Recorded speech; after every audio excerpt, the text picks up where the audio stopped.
Islam itu agama dari Allah. Bumi ini ciptaan Allah. Bumi ini milik Allah. Sehingga dimanapun Islam itu hadir di atas muka bumi ini, Islam tidak pernah menjadi pendatang.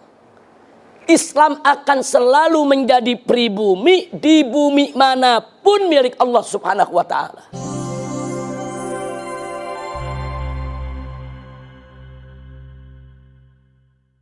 Jadi nggak betul kalau dikatakan Islam itu agama Arab. Enggak, Islam itu agama langit, diturunkan oleh Allah.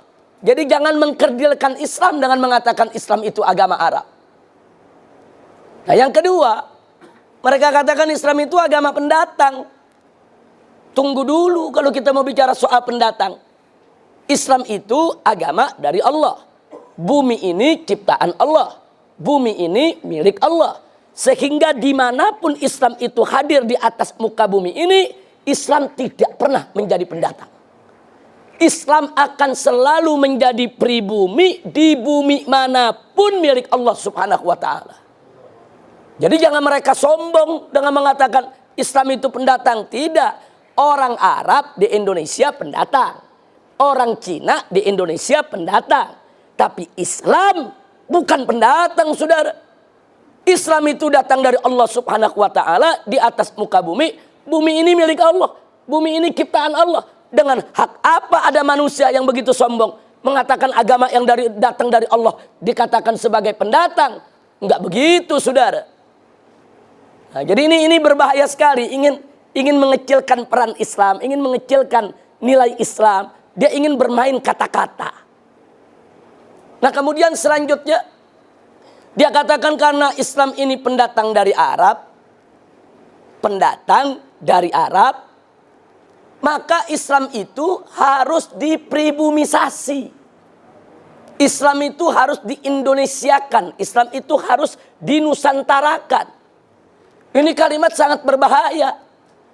Loh, kenapa saya katakan berbahaya? Karena dulu Nabi pada saat diutus oleh Allah Subhanahu wa ta'ala pertama kali ke tengah bangsa Arab, bukan untuk mengarabkan Islam, tapi untuk mengislamkan Arab. Jadi jangan dibulak-balik. Nabi nggak pernah mengarabkan Islam, ya ikhwan. Nabi itu dulu tugasnya mengislamkan bangsa Arab dan seluruh suku bangsa di dunia. Jadi dulu Nabi mengislamkan Arab, bukan mengarabkan Islam. Nah, jadi kelompok mereka ini yang menyebut dirinya sebagai Islam Nusantara memutarbalikkan persoalan, dan ini sangat berbahaya. Baik, sekarang mari kita lihat. Kalau nanti Islam di Indonesia harus di-Indonesiakan, maka konsekuensinya Islam di Afrika harus di-Afrikakan. Islam di Eropa harus di-Eropakan.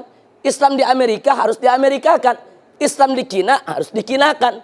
Islam di India harus di-Indiakan. Naif betul. Kok bisa begitu rendah sekali Islam? Ingin diubah-ubah, disesuaikan dengan suku bangsa? Tidak.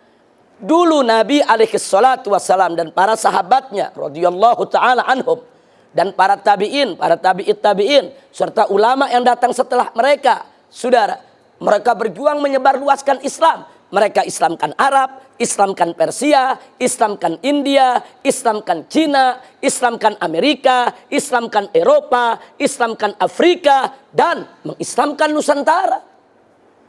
Wali Songo dulu ketika berdakwah di tanah Jawa, Wali Songo nggak pernah menjawakan Islam. Wali Songo nggak pernah menusantarakan Islam. Justru Wali Songo mengislamkan tanah Jawa dan mengislamkan Nusantara. Nah ini sengaja saya tekankan karena mereka ingin mengkerdilkan Islam seolah-olah ini cuma urusan orang Arab. Sebetulnya yang mereka mau serang bukan Arab, mereka mau serang Islam. Arab ini cuma perantara saja, ya ikhwah. Nah karena itu kita bantah habis. Gak bisa mereka gunakan istilah sedemikian rupa. Nah kalau istilah ini dibiarkan berbahaya. Nah pada kenyataannya memang akhirnya mereka kembangkan.